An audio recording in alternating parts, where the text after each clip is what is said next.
पुराने मिस्र के राजा, जिन्हें फिरौन कहा जाता था, अपनी शान शौकत में बेजोड़ थे और उनके खजाने भी अतुलनीय थे। उनके खजाने में इतना सोना चांदी था कि दूसरे राजा उसकी कल्पना भी नहीं कर सकते थे। जब मिस्र का ये शाही खजाना राजा रेमेसेस के हाथ लगा तो वो इसे देखकर इतना हैरान हुआ कि इसकी सुरक्षा की चिंता उसे सताने लगी। उसने सबसे पहले ये आदेश दिया कि शाही खजाने की सुरक्षा के लिए महल के बराबर एक कमरा बनाया जाए। इस कमरे को बनाने के लिए उसने एक ऐसे कारीगर को चुना जो अपने काम में बहुत माहिर था। कुछ ही दिनों में कारीगर ने शाही महल के बराबर एक कमरा तैयार कर दिया जो पूरा पत्थर का बना था। उस कमरे का केवल एक दरवाजा था जो शाही महल में राजा के खास कमरे में खुलता था और उसकी चाबियां केवल राजा के पास रहती थी। कमरा पूरा होते ही राजा रेमेसेस ने सारा शाही खजाना उसमें रखवा दिया। अब उसे उसकी सुरक्षा के बारे में पूरा भरोसा था। जिस कारीगर ने ये कमरा बनाया था वो काफी बूढ़ा हो चुका था। कुछ साल बाद वो बीमार हो गया और जब उसे अपने बचने की कोई उम्मीद नहीं बची तो उसने अपने दोनों बेटों को खजाने के उस रहस्य के बारे में बता दिया जो अब तक उसके दिल में छुपा था। कारीगर ने अपने बेटों को बताया, शाही खजाने का एक दरवाजा तो वो है जो शाही महल में खुलता है, लेकिन मैंने उसका एक और गुप्त दरवाजा भी बनाया है जिसे पत्थरों को एक खास तरीके से खिसकाकर खोला जा सकता है। उस दरवाजे के बारे में केवल मुझे पता है और किसी को नहीं।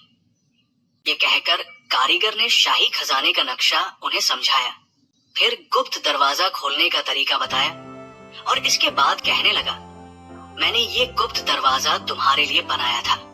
अब तुम जब चाहो खजाने में जा सकते हो और वहां से वो सब कुछ ले सकते हो जिसकी तुम्हें जरूरत हो। बेटों को इस रहस्य से अवगत कराने के बाद कारीगर इस दुनिया से चला गया। उसी रात उसके दोनों बेटे खजाने के कमरे के पास उस जगह गए जिसके बारे में उनके पिता ने उन्हें बताया था और जब उन्होंने पिता द्वारा बताए गए तरीके के अनुसार पत्थरों को खिसकाया तो दीवार में एक दरवाजा बन गया। उनके सामने सोने, चांदी और हीरे जवाहरात के ढेर लगे थे। वे कुछ देर हैरानी से सोने चांदी के उन ढेरों को देखते रहे और फिर कुछ हीरे, सोना और कीमती कपड़ों के कुछ थान लेकर बाहर आ गए।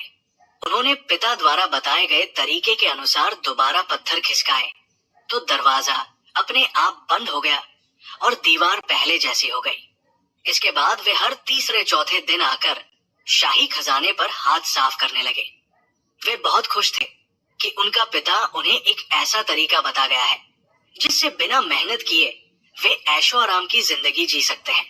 कारीगर के बेटों की इन हरकतों को ज्यादा दिन नहीं हुए थे कि एक दिन राजा रेमेसेस खजाने का निरीक्षण करने आया। एक नजर देखते ही उसे अनुमान हो गया कि खजाने में से कुछ सोना और दूसरी कीमती चीजें गायब हैं। वो बहुत हैरान हुआ। खजाने का केवल एक ही दरवाजा था जो शाही महल में खुलता था और उस दरवाजे की चाबियां खुद उसके पास रहती थी। राजा रेमेसेस सारा दिन यही सोचता रहा कि चोर को कैसे पकड़ा जाए।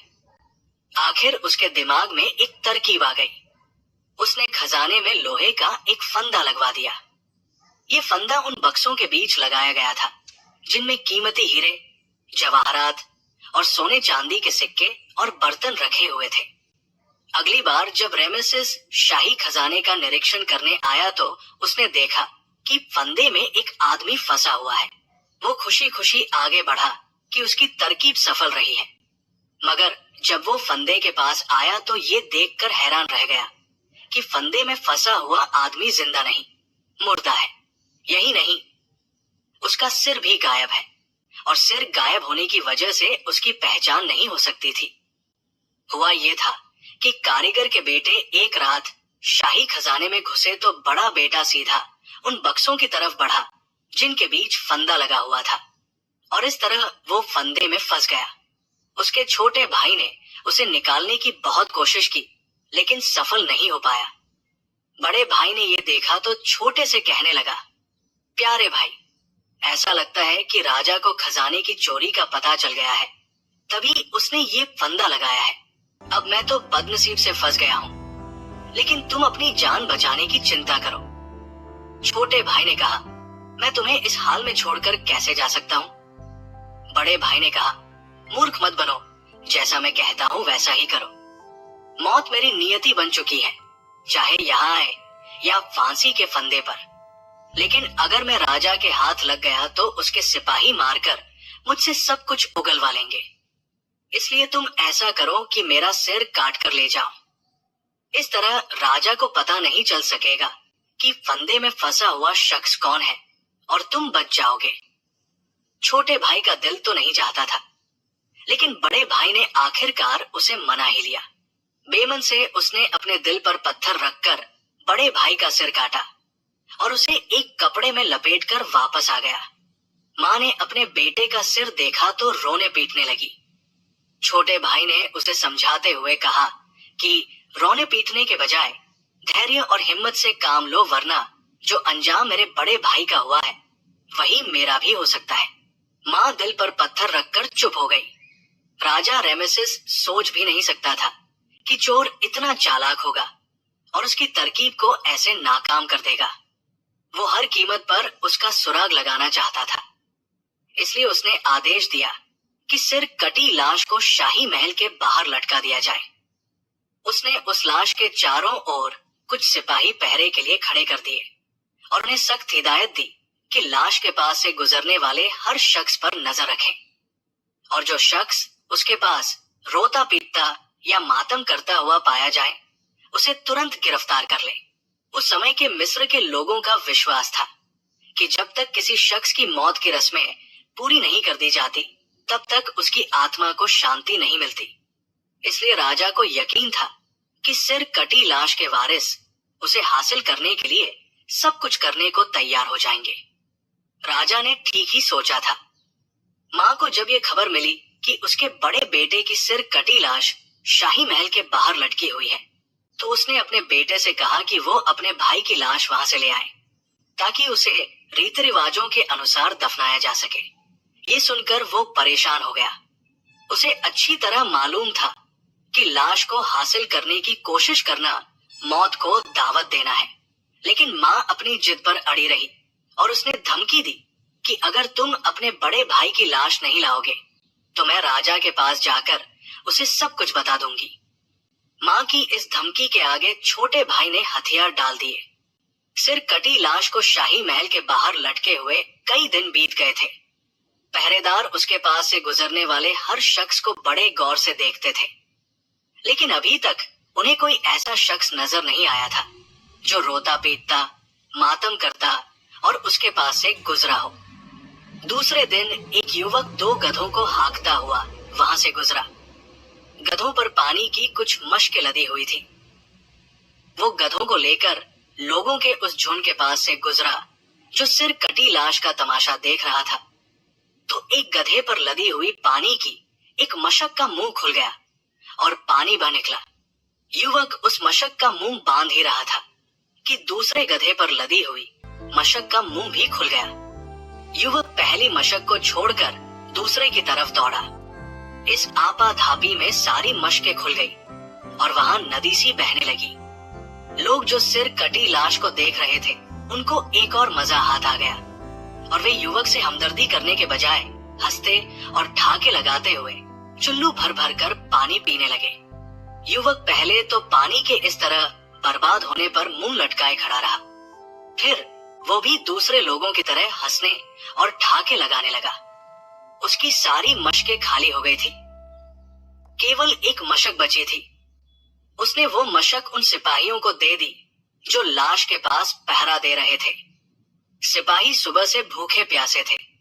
वे लालची की तरह मशक पर टूट पड़े और देखते ही देखते उसे खाली कर दिया। ये बात केवल उस युवक को ही मालूम थी कि पानी में बेहोशी की दवा मिली हुई है। रात का समय हुआ तो हर तरफ शांति छा गई। केवल लाश के पास सिपाहियों के खर्राटे सुनाई दे रहे थे। युवक पहले ही से इस मौके की तलाश में था। उसने रस्सियां काटकर लाश उतारी और उसे गधे पर लाद कर चला गया। अगली सुबह रेमेसिस को यह खबर मिली कि महल के बाहर जो सिर कटी लाश लटकाई गई थी उसे कोई उतार कर ले गया है और सारे पहरेदार बेहोश पड़े हैं। तो उसकी आंखों में गुस्से से खून उतर आया, मगर इस गुस्से की हालत में भी वो मन ही मन उस शख्स की चालाकी की तारीफ कर रहा था जो सिपाहियों को बेहोश करके लाश वहां से ले गया था। अब राजा सोच रहा था कि उस चालाक शख्स को कैसे गिरफ्तार किया जाए। कई दिनों तक वो इसी उधेड़बुन में रहा, मगर कोई तरकीब दिमाग में नहीं आई। आखिर उसकी बेटी ने उसकी मुश्किल आसान कर दी। राजा रेमेसिस की बेटी सुंदर होने के साथ साथ बहुत समझदार भी थी। उसकी सलाह राजा को पसंद आ गई। दूसरे दिन राजा की तरफ से सारे देश में ऐलान करवा दिया गया कि हम अपने देश के युवकों को आमंत्रित करते हैं कि वे शाही महल में आए और राजकुमारी को अपने अपने कारनामों की कहानी सुनाएं। जिस युवक का कारनामा राजकुमारी को पसंद आएगा उसे मुंह मांगा इनाम दिया जाएगा। राजा रेमेसिस को उम्मीद थी कि इनाम के लालच में दूसरे युवकों के अलावा वो युवक भी राजकुमारी के पास आएगा जो लाश चुरा कर ले गया था, और इस तरह खजाने की चोरी के रहस्य से पर्दा उठ सकेगा। उसने राजकुमारी के कमरे के बाहर बरामदे में कुछ सिपाही बिठा दिए थे और उन्हें आदेश दे दिया था कि जैसे ही राजकुमारी चीख मारे वे कमरे में घुसकर राजकुमारी के पास बैठे हुए युवक को गिरफ्तार कर ले। बहुत से युवक राजकुमारी को अपने अपने कारनामों की कहानियां सुनाने आए। राजकुमारी उनकी बहादुरी, बुद्धिमत्ता, चालाकी और होशियारी की कहानियां सुनती और उन्हें वापस भेज देती, क्योंकि उसे उन कहानियों में कोई दिलचस्पी नहीं थी। एक दिन शाम को एक युवक शाही महल में आया और राजकुमारी से कहा, राजकुमारी साहिबा, मेरी कहानी बहुत दिलचस्प और हैरान करने वाली है। अगर आप इससे पूरा आनंद उठाना चाहती हैं, तो सारी बत्तियां बुझवा दें। राजकुमारी ने कमरे की सारी बत्तियां बुझवा दी और युवक ने अपना कारनामा बताना शुरू किया। मैंने अपने बड़े भाई के साथ गुप्त दरवाजे से घुसकर शाही खजाने से सोना, चांदी और दूसरी चीजें चुराई थी। जब मेरा भाई खजाने में लगाए हुए फंदे में फंस गया तो मैं उसका सिर काट कर ले गया और फिर मैं ही शाही महल के बाहर से उसकी लाश उतार कर ले गया था। राजकुमारी ने एक चीख मारी। ये बरामदे में छिपे हुए सिपाहियों के लिए इशारा था। उसी के साथ ही राजकुमारी ने युवक का हाथ सख्ती से पकड़ लिया, लेकिन उसे ऐसा महसूस हुआ कि जैसे युवक का हाथ बहुत सख्त और ठंडा है। सिपाही तुरंत कमरे में आए तो राजकुमारी के मुंह से एक बार फिर चीख निकल गई। उसने लकड़ी का बना हुआ हाथ पकड़ रखा था और युवक खिड़की से कूदकर भाग गया था। राजा रेमेसिस को जब ये बात मालूम हुई तो वो हैरान रह गया। ये शख्स तो उसकी उम्मीद से भी कहीं ज्यादा बुद्धिमान और चालाक निकला। उसकी दिलेरी ने रेमेसिस के दिल पर ऐसा असर किया कि वो ये जानने के लिए बेताब हो गया कि इस असाधारण बुद्धिमत्ता और चालाकी का मालिक युवक कौन है। दूसरे दिन उसने सारे देश में एक ऐलान करवा दिया। उस ऐलान के जरिए उस युवक को माफ कर दिया गया जिसने शाही खजाने में चोरी की थी और फिर लाश भी उठाकर ले गया था। उसके साथ ये भी कहा गया था कि अगर वो शख्स राजा के सामने पेश हो जाए तो उसे इनाम दिया जाएगा। ऐलान के कुछ दिन बाद वो युवक शाही महल में आया और राजा रेमेसिस से मुलाकात की प्रार्थना की। जब उसे राजा के सामने पेश किया गया तो उसने सम्मान से झुककर प्रणाम किया और सारी कहानी शुरू से अंत तक सुना दी। राजा रेमेसिस ने खुश होकर कहा, मिस्र के लोग दुनिया की सबसे बुद्धिमान कौम है, लेकिन बेशक ये युवक पूरे मिस्र में सबसे ज्यादा बुद्धिमान है। और फिर उसने अपनी खूबसूरत बेटी की शादी। अगर आपको हमारी कहानी पसंद आई है तो हमारे YouTube अकाउंट को लाइक और सब्सक्राइब करें और शेयर करें और अगली कहानी के साथ बने रहें। जय हिंद, जय भारत।